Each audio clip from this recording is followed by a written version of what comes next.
All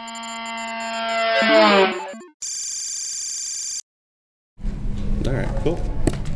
Ready to go, guys? We are ready. Are you ready? Good to meet you. Good to meet you. All right, good. All right, everybody. Welcome. Good morning. My name is Ken Denmead. I run a blog called geekdad.com, and thank you for pretending. I have been asked by the kind folks at Image and Man of Action to come here and guide everyone through talking with these two extremely attractive gentlemen this morning. Somebody else come? Exactly. Joe Casey and Steve Seagle of Man of Action, and they helped start a little something that a few of you might have heard, which is Ben 10 in all of its various incarnations. So, you know, for a show that's been going since, I don't know, God created the earth, or at least all the various incarnations. It's amazing that a show has this much longevity. I'm sure people would love to know, how did it start? What was the instigating force? And how cool has it been to just be able to keep it going and actually make it fresh? All these different series, being able to refresh the sort of story behind it every time. I'll take the first chunk of that. So the Ben 10 story, the real origin story is, how many of you know of a show called Robot Chicken? No. Yeah, on Adult Swim. So that show's by Seth Green and Matt Sinreich. And Matt used to work at Wizard Magazine, and he was an interviewer extraordinaire. And he interviewed Joe Kelly and I the first day that we took over the X-Men together. He interviewed Joe Casey a number of times. I'd interviewed Duncan Rouleau, who's our other partner. And Cartoon Network actually approached him and said, you know all the comic book guys, we're trying to get a superhero show going. We want to do like the Fantastic Four for kids. And we thought that was a terrible idea when they told us that, so we didn't do that. But Matt said, well, you should talk to these Man of Action guys. And we had our booth at San Diego, and he brought over a guy from Cartoon Network named Sam Register. And he said, oh, we want you to pitch us this Fantastic Four for kids. And we whispered, that's a terrible idea even then. And so we met at Duncan's house for 3 days and developed pitch after pitch after pitch, 20 of them, and went into Cartoon Network and pitched them 20 shows in 20 minutes, literally on a stopwatch. At 60 seconds, we just stop and move on to the next one. And or if we saw his face and it went glassy-eyed. A lot of that. Forget that one. Never mind, we didn't like that one either. So idea number 8 was Ben 10, unless Duncan tells this story, and then it was idea 10, but it was 8. And they just said, stop, that's it, that's the one we want. I didn't even hear the other 12, which we still have to find and try to resell. Right, you got those in the back pocket now, and sooner or later. So, yeah. So that's the first half. Watching it's a big deal just to get a show on the air.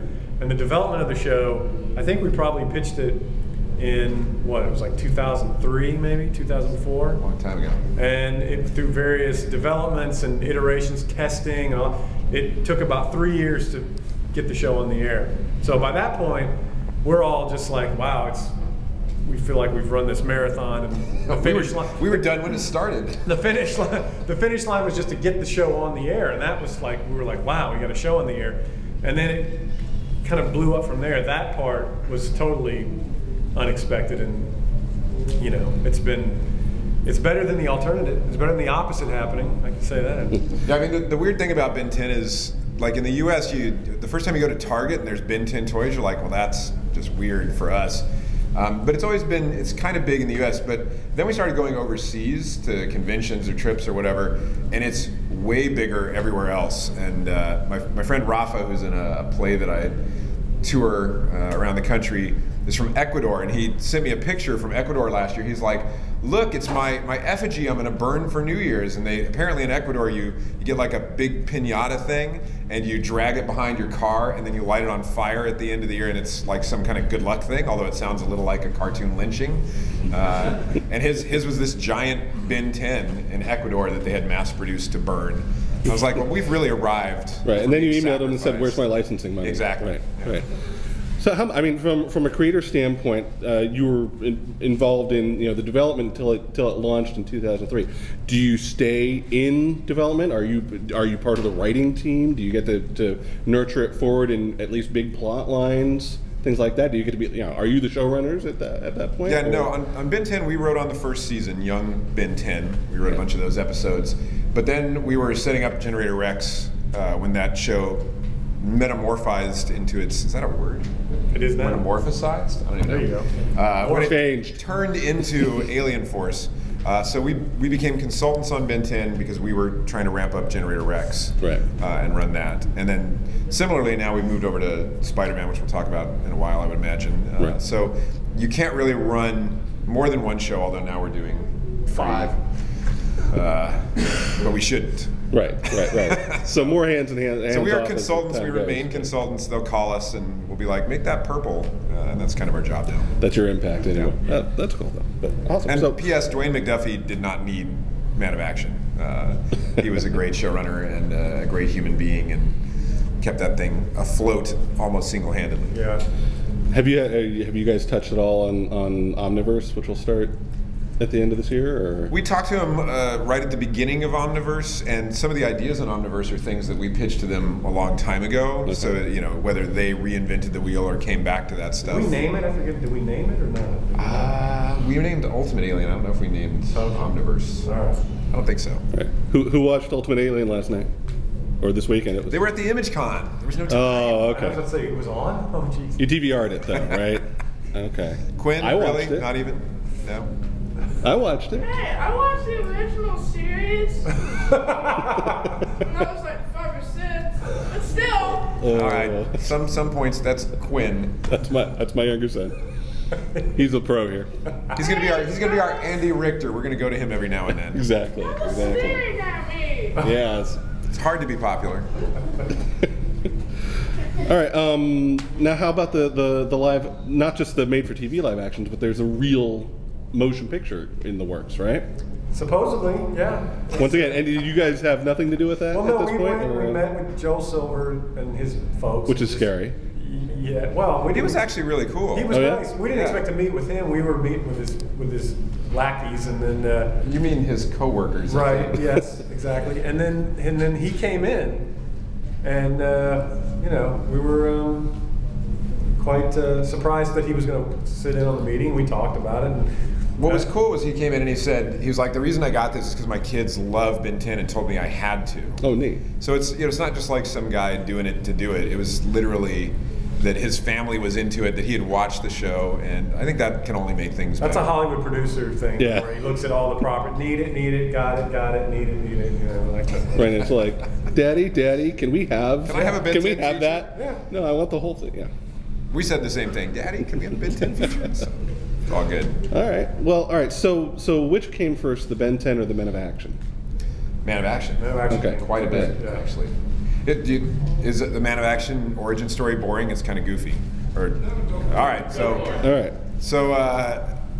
which 4 one? radioactive spiders. Wait, I thought it was just one. There's 4 of us, though. It's Joe Quinn. Stay with us. Nice. I like that reaction. Yeah.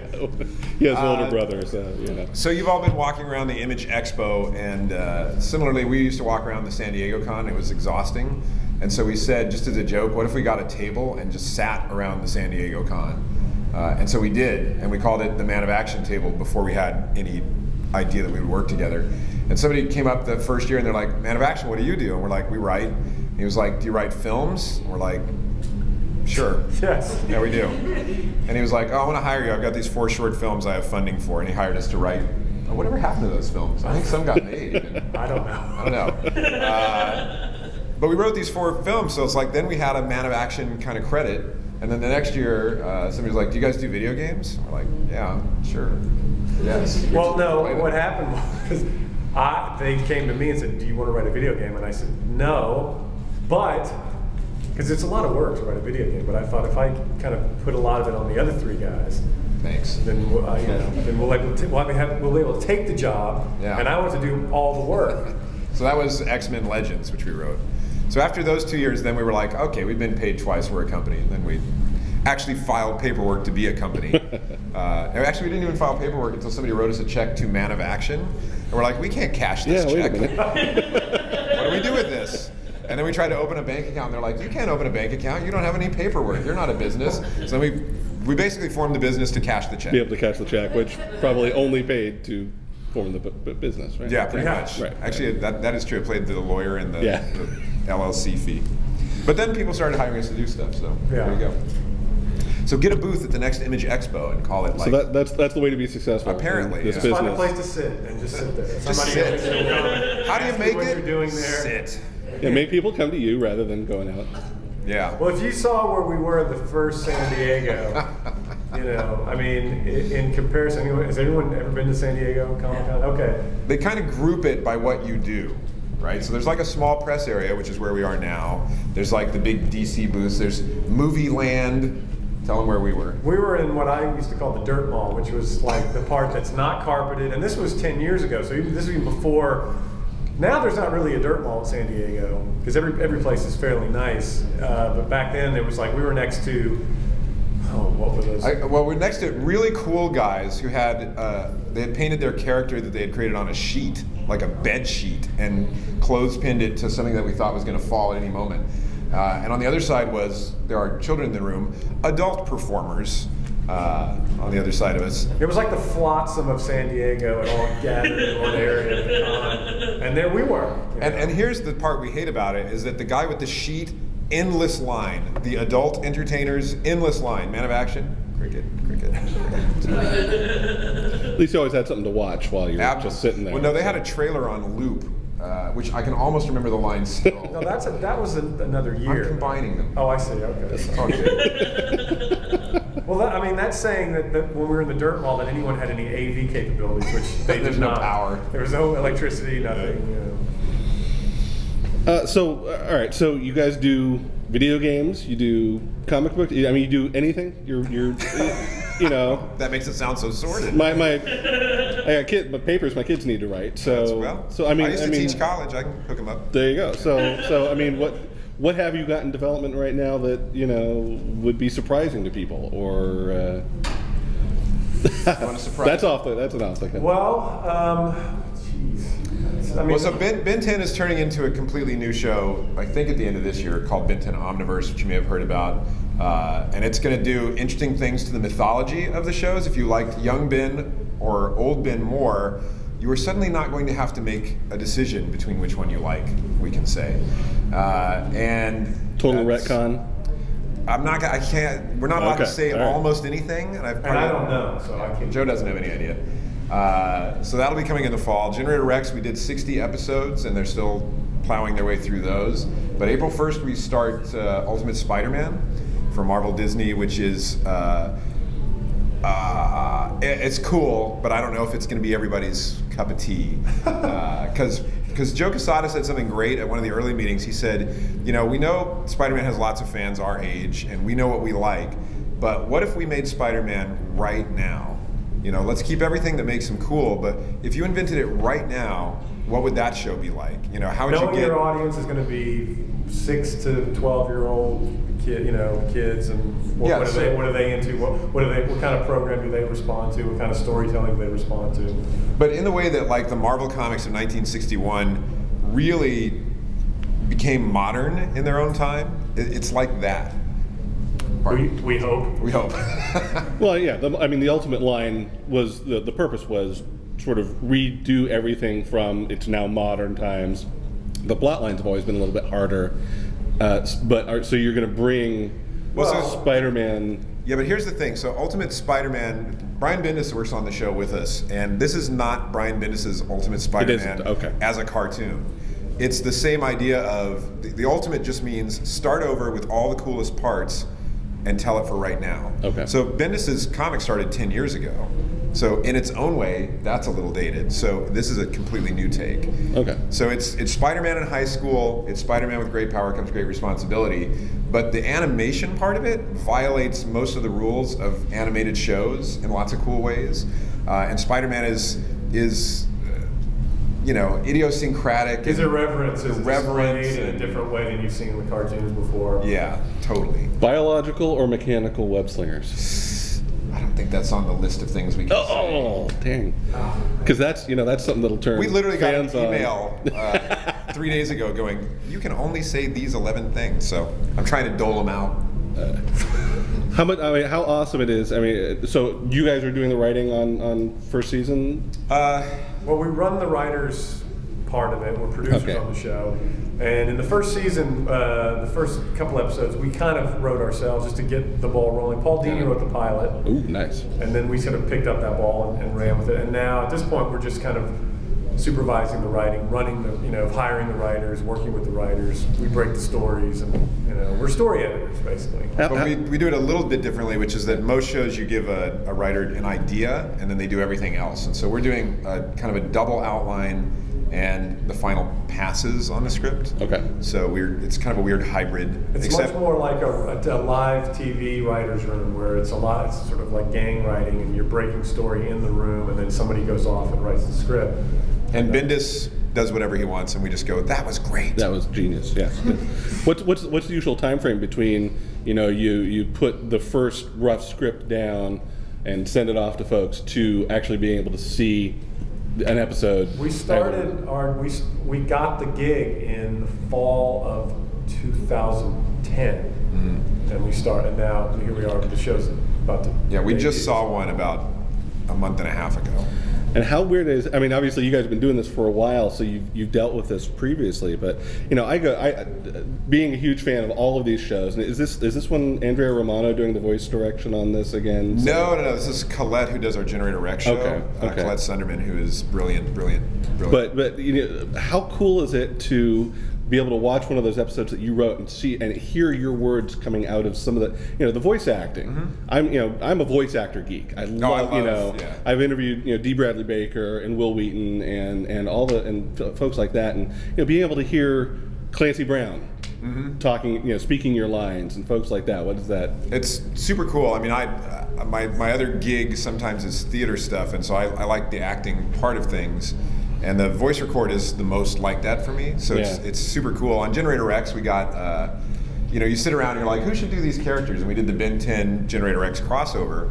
We had this bizarro villain, and I was like, God, it'd be cool if we could get Michael Emerson from Lost, Ben Linus, to do this voice. And then he said yes. So it's like, here comes Ben Linus, and he's doing these cool voices, and you get to work with him for the day, and super sweet guy, very amenable. And Spider-Man is, I don't know who we can say, some of the ones like J.K. Simmons, who does J. Jonah, is doing J. Jonah, and Agent Coulson from the movies is Agent Coulson in the show. And so, it's great for those, but the workaday people, the actual people who only do voice acting, are so amazingly talented. Yeah. People are like, why do they hire the same people? And it's because you have 4 hours to get the entire show, period. You have to get it in the 4 hours. For budgetary reasons. And the people who've been doing this for 10, 20 years, man, they can do anything. Yeah, I like what Tom Kenny is doing Doc Ock in this, and that's SpongeBob is Dr. Octopus. And it doesn't sound like SpongeBob, obviously. No, I hope it's not like, I'm going to get you with my tentacles. Actually, when you think about it, so Clancy's in there too, and he's Mr. Krabs, so there we go. Spider-Man, SpongeBob, I think there needs to be a crossover. Drake Bell from Drake and Josh, if you ever watch that on Disney Channel, he's Spider-Man, and he is amazingly good. Like, I was like, Drake Bell, ugh. And then he just knocks it out of the park. Were you really? I was. Oh, okay. You know me. Well, that's nice. I don't like anything until it happens. He's got I don't really know what kind of accent he has. I guess it's just sort of a valley accent. California-esque. So I get a real kick out of it. He sort of, when he blasts through fast dialogue, he sort of says, I'm Spider-Man. And I just ruined it for when you watch the show. It's like, I'm from the neighborhood Spider-Man. It's fantastic. And he's supposed to be a kid from New York, right? Oh, yeah. Yeah, so. But he's super funny. I mean, it's hard. You write jokes on paper, they're not the same as when they're said out loud, and so we do a lot of rewriting as you record. But he's just got a very good comic sensibility, too, which is helping a lot. Do you want to, before we move on to the one announcement, do you want to take any questions? We'll take. It's so nice of any of you to have come here this morning. That we'll do anything you want. Any question, just raise. Song requests, short dramatic performances. If you think of something, just yes.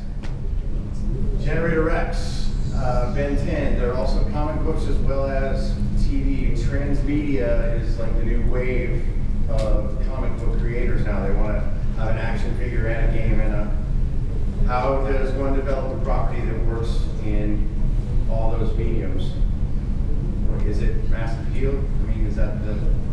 Yeah, if it's good, it'll translate. I mean, that's that's the simple explanation. I mean, you can't. I mean, if you create something and you think in your head, oh, this is going to be a great toy and a great video game, those usually are the worst ideas. But if you come up with something that you think is cool and you can just tell cool stories with, and has a cool power, and you just kind of jazzed by what you come up with, those tend to be the more pure things that will then, I mean, that intent I think translates. So when people see a toy that was meant to be a toy, or a show that was meant to sell toys, you kind of know it. You kind of get that kind of creepy feeling about it that you're like, I feel like I'm being marketed to, or pushed. This is being pushed on me. So the stuff that comes from more of a pure artistic place, which is what we try to do, I think are the things that tend to have most success. Like I said, Ben 10, we created Ben 10, and we're thrilled to get a show on the air. We thought, wow, what an achievement, you know. And we didn't even think about. I mean, we knew that there was components of that in the industry. But you can't go in saying, this is going to be a real success and this toy line is going to be great. No clue. One of the things we keep getting hired to do is a lot of Asian companies want Man of Action to westernize the shows that they're doing, or show them how to make something that will work in the West and the East. And it's the same thing as with the transmedia stuff, which is that you have to rethink what you got. Or Ultimate Spider-Man, it's like you got to go, what's cool about Spider-Man? It's cool that he's in school, it's cool that he's conflicted, it's cool that he's the skinny kid who's the toughest hero. But then you've got to step away and go, okay, for a video game, I need these things to go with that. For the TV show, I need these different pieces to go with that. If it's a toy line, different parts of that are effective. And people want to make up one thing and just shove it into a bunch of different boxes. And it's really that you've got to build a giant universe and then slice up the parts that make sense if you're going to try to cross those media barriers. So we do a lot of universe building with companies to try to expand the scope of the idea, and then go, now you only need these couple of parts of that. I mean, we're doing a show right now where our production partner came to us and said, we have these toys. It's an idea, but these toys exist. Make a show out of that. Help us make this show work. And so we put the toy part out of our minds completely. It exists. It's, you know, that's just part of the game. We have to say, okay, who are the characters? What's the story? How's this going to be interesting to watch or interesting to tell stories like that? And then, you know, hopefully, if that works, then the toys will work themselves out. You know. Thanks a lot. Nope. Go ahead. How's it different going from something where you created and that you're, you know, the kings of, to working with Marvel, where they've got this 6-year-old character who's had 18 film iterations and so many different show iterations and so many different comments? You say that about everything. Well, the way that he said it, it was like, you're right. Oh my God. Well, we're not going back. You've talked us out of it. We're staying here. I'll tell you the truth is, which is this you love this segment. I'm always worried when Joe Casey says, "I'll tell you the truth." No. Because we do, you know, we've done Ben 10, we did Generator Rex, we do Spider-Man. We also do our own comics. We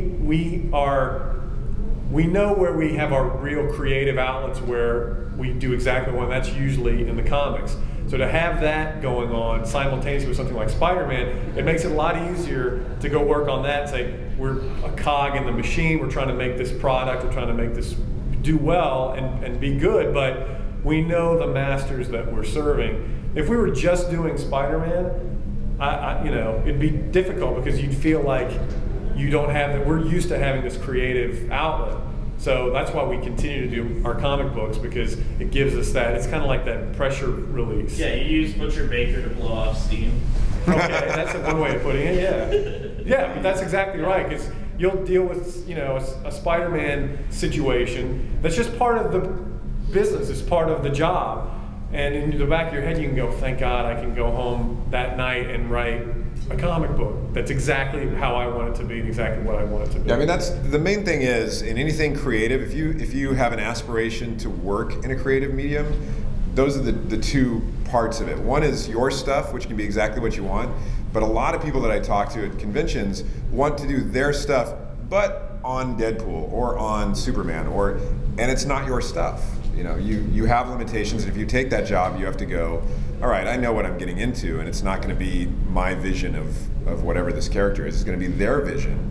And if I can sneak in a couple of things that I'm good at, that's kind of a successful issue. And speaking of your vision, do I have a vision? you have something. Oh, to segue. announce. Oh, what? That was a huge segue for you. Yeah, that was my segue. You did that so well, I didn't know it was a segue. I said before I said it, you're going to love this segue. You're right. I don't listen to you. Okay. Well, I'm announcing another book here, and it's a kid's book. I put out a kid's book called Frankenstein, about a year ago, with a great illustrator named Marco Cinello, who worked on the SpongeBob movie, actually, to bring it all back around. And we decided we'd do kind of I don't know if I can say the words, quote, universal monsters, because I don't mean theirs, but the universally loved monsters. We're doing each of them as a kid's book. So it was Frankenstein as Frankenstein, and now it's the vampire mythology as Batula, which is Livingston, who's a fruit bat who gets bitten by a vampire and becomes a vampire bat. And I hate it when that happens. I love to have flyers, so if anybody's interested, I have a flyer at the end. It's going to be exactly this format. It's like 48 pages, of which 46 are story.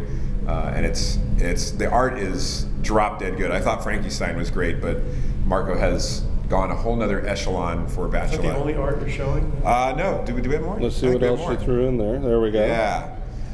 So he's a peaceful fruit bat who then runs afoul of his fruit-eating friends when he starts craving meat and blood, and has to redeem himself as an avenging creature of the night in the orchard in which he lives by protecting all the other bats from things like that evil guy. I think there's a couple more images. Yeah. Kind of superheroic looking. That's Livingston and his normal guys on the end. He thinks nobody likes him because he doesn't have anything that makes him unique, and then turns into a vampire and is very unique, and everybody still hates him. So it's not a metaphor for me, or is it? Here. And he's trained in the ways of the dark arts by Wolf, that red spider on the side there. So that'll be out in July. It's completely done, and hopefully you'll like it if you see it. But do you see the different? I mean, this is the whole sort of man of action ethos. In a way, you see, when I get let off the leash and I'm not doing Spider-Man or whatever, some TV gig, it's all very adult, dark, weird material. Steve, on the other hand, goes into children's books. Well, and I have another book that's about forgers in World War I. So that's right. That's all good. That's true. Yeah. We try to mix it up at the Man of Action Ranch. Do we have a ranch? Sure. Okay, cool. At Not the a ranch. compound. Yeah. Exactly. Yeah. Questions? I have one. Yes, sir. You guys were working on Ben 10. What was the process or the point where you decided to jump this age up like 3 years? You guys had to look at it being 10 years old. So that's actually something that animation is just doing across the board, which is, it used to be you'd run a series until it died, but then it was dead. And it would be very hard to jumpstart that and keep it moving. And a couple of years ago, the studios really became the instigators of saying, before the show dies, while people still like it, what if we reinvent it midstream? And so these kind of rebranding is what they call it, where you keep same thing, keep the pieces, but put some new cool on top of it, is really a studio decision. So we would have kept young Ben young a bit longer, but that wasn't our call to make. And immediately when it was done, I was like, young Ben, where'd he go? But I started asking kids at all the conventions, who do you like better, young Ben, old Ben? 50-50, right down the middle. I thought it was going to be like a 90 love the young and 10 like the old, but it had its own audience. And so I think the new Omniverse show, is going to the first live go to that. action. He's 10 in the first live action. Was Yeah. It? Okay. Way to keep up. Sorry, I just forgot. Oh, by the way, they're doing if you like Young Ben, there's going to be a CG animated special an hour special that was done by Cartoon Network Asia of Young Ben and all the old Max and old aliens, and it looks pretty cool, actually. I'm not sure when that comes on now. Destroy All Aliens, it's called. Okay. That's airing in America? Mm-hmm. I didn't know that. And to a certain extent, I mean, if you had 10-year-old Ben last for 2 to 3 years. Yep. So any kid that was a fan. Right. is growing up and getting older, and if you get to jumpstart him into being a teenager, and the kids are going to go right along. Yeah, kids don't listen to this, but kids like kids a couple of years older than them is what market research has found out. So that was part of it too. I don't even think they've decided for the movie what it's going to be. No, not yet. That was one of the, when we sat in Joel Silver's office, that was sort of the conversation. Should it be old Ben, young Ben? And of course, we always like young Ben. But you never know. I mean, for a live action feature that's supposed to be really mass market and try to hit all these quadrants of audience, then they may say, 15 years old will hit the more cross section of audience that they want to get for a big feature movie. So and they'll get a 30-year-old actor to play him. Probably. Yeah. Sir. So, are you guys just going to expand also on the future band and when they try and come with us? Yeah, if that is of interest to you, then you should be of interest in Omniverse. Omniverse, that's the title kind of gives you a sense of the scope of. Yeah, because I like how you have like an unlimited number of, Yeah, actually, though we're not allowed to say things, there are other media leaks that occur, and if you go to our website, manofaction.tv, there may be links to things that answer more of your questions than we are legally allowed to. Maybe there. And when do we get Ben 20, Ben 30, crotchety old Ben? My dad was so funny. My dad is 76 or something like that. When Ben 10 came on, he was still 70 or something like that. And he's like, I like that cartoon. It's pretty good. And they never had cable. My parents never had cable. And I made them get, I was like, if you love me, you'll get cable and watch my cartoon. So they got cable, and then that's good. That there are all these aliens. And then the 11th alien showed up, and my dad called. He was furious. He's like, he turned into an 11th alien. I'm like, yeah, it's a different story. He's like, Ben 10 aliens. I'm like, well, no, now there's 11. He's like, it doesn't make any sense. There's 10. So I don't know if he's ever gotten over that. But that necessitates him sitting there going, there were 6. And he's watching. No, here's number 7 right there. My dad probably has like a little notebook piece of paper where he's written down number 1, forearms. Check mark, number 2, check mark, accelerate. check mark. Okay. Yeah. There's been a few links about the new for Waybig, its ultimate form. Yeah. Can you give us any information about that? He said there's been links about the new Waybig in his ultimate form, and can we give information about that? Leaks, not leaks. Leaks. Sorry. And again, all I can say is, and it's the worst answer on earth, no, we cannot. But Google is amazing. But Google is amazing, and a lot of what's on it is true. Yes, believe what you read. I'm sure the Wikipedia article is up to date at this point. It's such a douchey answer, but we have to sign forms that say we will not say things, and we do get in trouble when we don't. There was something happened recently that we can't even talk about, relating to a different show we're on, which you can guess which one that is, and a title of an episode got posted online, and it was like the crackdown of the secret police. Who found out this title? It's like, I don't know. So, It would ruin the world if people knew. absolutely. In the back. How does one keep A, their spine, and B, their sanity in entertainment industry? You already kind of started answering that question when you said, I go home and then I write the comic books that are what me. But is it really that simple? Is it that all that you need, or is it more like occasionally crying? Occasionally. Every night. Something like that. Is there more to it? You're the insane one. You should answer that first. No, that's pretty much it. I mean, we're very lucky. I mean, we're the luckiest guys in this business. That the fact that Ben 10 hit in the way that it did, totally unexpected, but we've benefited from that in one real primary way that's important to all of us, which is like the success of that show kind of alleviates the pressure of having a success like that. You know what I mean? Like, before you've had that success and you enter into this business on any level, you have that in the back of your head. Wow, it'd be great to have something that really hits with the public and really is successful in merchandising and all that kind of crap that the George Lucas dream. And when it happens, you can kind of relax a little bit. And I mean, we work on Spider-Man because we like Spider-Man. We come from that world. We're still in that world, and it just made sense for them to come to us. Not just because we had worked on Ben 10 and created Generator Rex, but because we wrote comic books for 15 years. So, but we don't do that gig because we have to have that gig. Yeah, that was a huge shift for our company. It was just that when Ben 10 really got extremely popular, we just didn't have to work, which is it's a luxury that I didn't think would ever happen in my lifetime. But then it makes taking a job like Spider-Man. We talked for 2 weeks about, do we just want to do this? Because there's no other reason to do it. We're still wondering. No, we're not. But we liked the people involved, and we thought it'd be fun, and it has been fun. And if it wasn't fun, we just wouldn't do it, and that's nice. Or somebody like Marco, who is, he's a great artist. I pitched DC for a year to get them to do a Superman kids book that looked like this, and they wouldn't do it.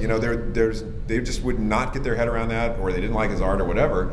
So it's great that I can then go, Marco, I'm going to pay you to do this kid's book. Do it, because he should be seen by people.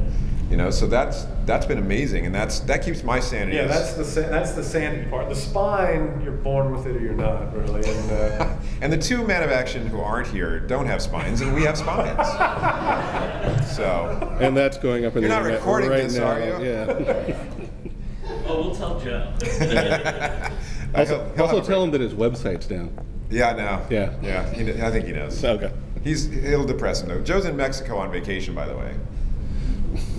We're working. Couldn't be troubled. Yeah, couldn't be bothered. I think also to answer your question a little more sort of directly, even if you don't have that level of success yet in your career, you can get somewhere, or at least get some forward momentum by having a spine.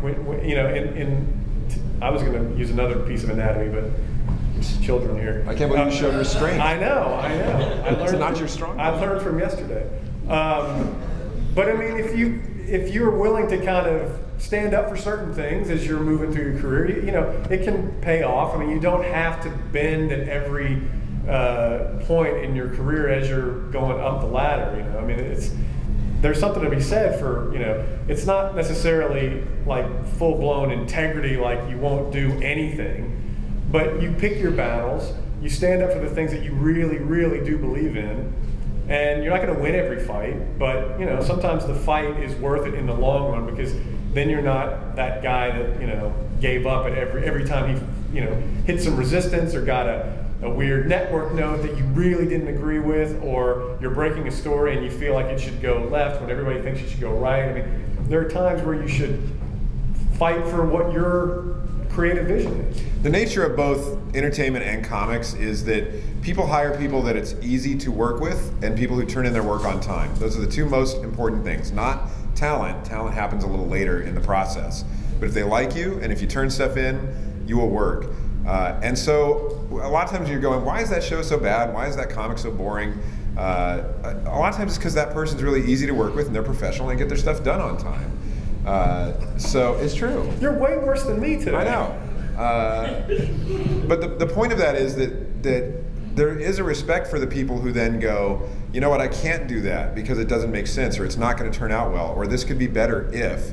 But those people don't get hired as much. And so that's the balance you have to figure out is, it's integrity versus if you want to continue to work a lot of times. So that's why 4 of us in this company kind of works, because one of us can go, I'm not doing that, and be a real ass, and then the other 3 go, I know. And the other 3 go, oh, no. Well, it's, and it sort of balances out. Yeah. Oh, go ahead. So what are your daily responsibilities on the Ben 10 show, and how do you break up the work? Yeah, right now we have no daily responsibilities on the Ben 10 show. It's a completely different team that's doing the Omniverse. We are at their beck and call. If they need us, we are contractually obligated to answer any question or make up whatever, which happens occasionally, but not often. Because we were full-time on Generator Rex and now full-time on Spider-Man. We're actually full-time on 2 other shows, which are not publicly known yet. Which is maybe just too many shows. We're responsible for 26 episodes a year, and now we're responsible for 130 episodes a year. Ouch. So we don't know if that was a good idea. Is there any way that we can get you to give hints on the other two shows that wouldn't get you fired from them? One of them, no. Okay. Anything we said would get us fired. Even what network they would be? Yeah, we can't even say that. Because if we said the network, it would immediately kind of give it away what it is. Okay. So the other one, I will say, Playboy. is a show that has already existed twice before, but never quite caught on in America. And it's an Italian company, and they said, this doesn't work in America. What if you cleared the decks and started over? Interesting. And so we cleared the decks and started over. And that job, which I had no interest in just material-wise, I was like, that's so not what I do, is the most fun job we have right now. All right, in the whole room here now we have to figure out what that meant. That didn't mean anything. Obviously, there's a secret there. Margaret knows what it meant because she wrote one, but she can't say anything either. Okay. She was like frozen. Oh, what? What do you mean? Go ahead. I got two questions. One, as far as Ben 10 goes, any kind of plans to bring it out on Blu-ray anytime soon? Because we were talking the other day, DVD is hard to find now, so Blu-ray, like a whole all 4 seasons or series, like a Blu-ray, or even Generator Rex bringing Blu-ray. Yeah, you know, they did a ton of DVDs for Ben 10. They did the first one for Generator Rex. You can get them all in Europe for either show. But I think the vibe in America is that everything's going the Hulu route, the Netflix route, you're just going to download the stuff. And stuff that's marginal, like cartoons have a limited audience compared to like a blockbuster. I think they're just thinking that's how you're going to get them. It's also difficult to, I mean, sort of economically, sometimes it's difficult to justify a sort of Blu-ray super high definition treatment for a animated weekly show that is done in Korea, you know. They don't necessarily look at that and go, we have to see that in high def, man. So, I mean, I want those pixels. That doesn't mean it's not going to happen, but they have to weigh that against the putting it out there and making sure it's going to be successful ever. And I don't know if Blu-ray going to stick around. DVD seem like they're on their way out too. So yeah. I don't know. We have to wait on your second question because somebody related to you has a question. Yes, sir. He's trying to touch the ceiling, actually. Like Ben 10, we could mix it up with General Rex, and it can mix up with any different character else. I heard that as Ben 10 and Generator Rex can mix up, and they can mix up as any different character. Are you gonna like mix up any other characters? Oh, again. Any more crossovers? Oh. Well, our crossover was Ben comes to Generator Rex's world, so we think a cool crossover would be Rex goes to Ben 10's world, but we can only say we think that would be cool. Who would you like to see crossed over? Would you like to see Ben go to Adventure Time? We would. Speaking of which, there are, speaking of weird crossovers, I have these Ben 10 tattoos, and he's kind of a sailor, and there's an anchor. And I don't know why anyone would make that, but have one of those. That was the Tom Kenny, that's the SpongeBob crossover. Yeah, what is that? There was no nautical Ben 10 season, but there's a nautical Ben 10 tattoo. This is bizarre. I know, isn't that weird? What is that? Sir. I think it's turn into any one of Ben's aliens, who would you become? Ooh, if I could turn into any one of Ben's aliens, this is like a psychological test, so I've got to be careful of how children here. You're always so bad, so bad. I'm going to go accelerate because I would like to be able to run across the surface of water. I think that'd be cool. I'm going to say forearms, and you can guess why. I knew you were going to say that. Let me assure you, you only need the one. Yes. If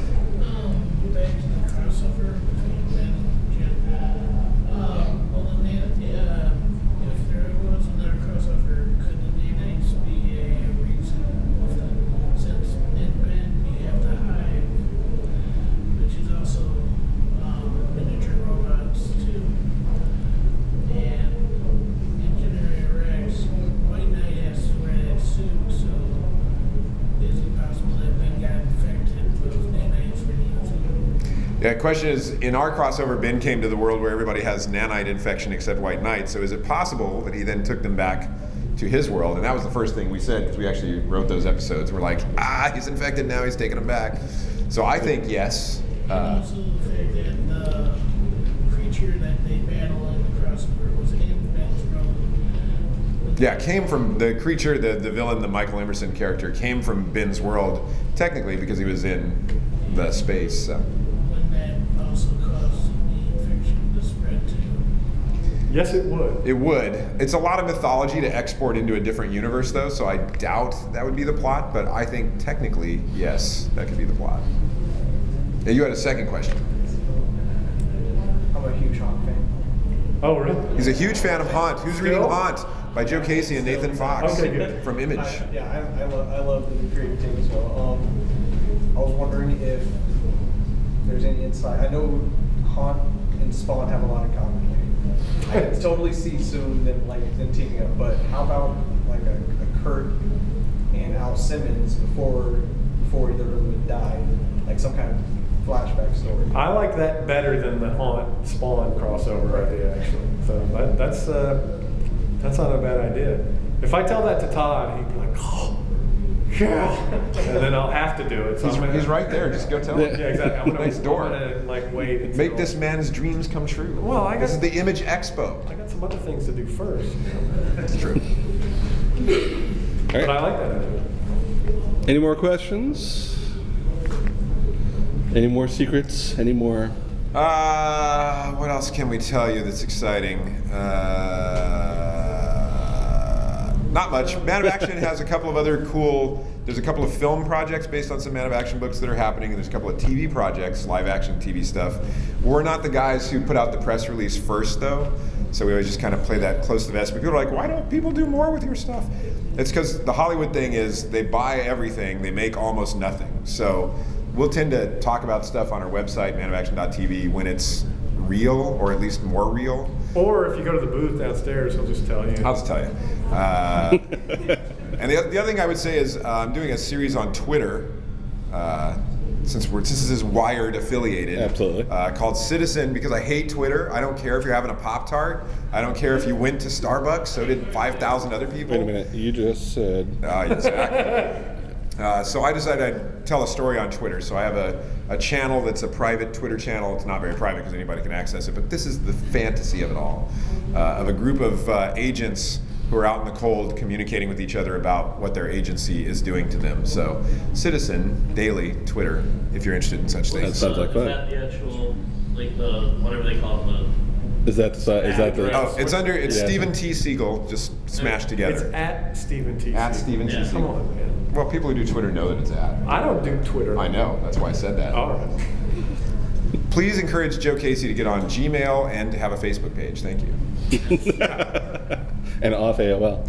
Yeah. Yeah. He's literally, we do our meetings. Clickety. We don't have an office. We have a virtual office via Skype.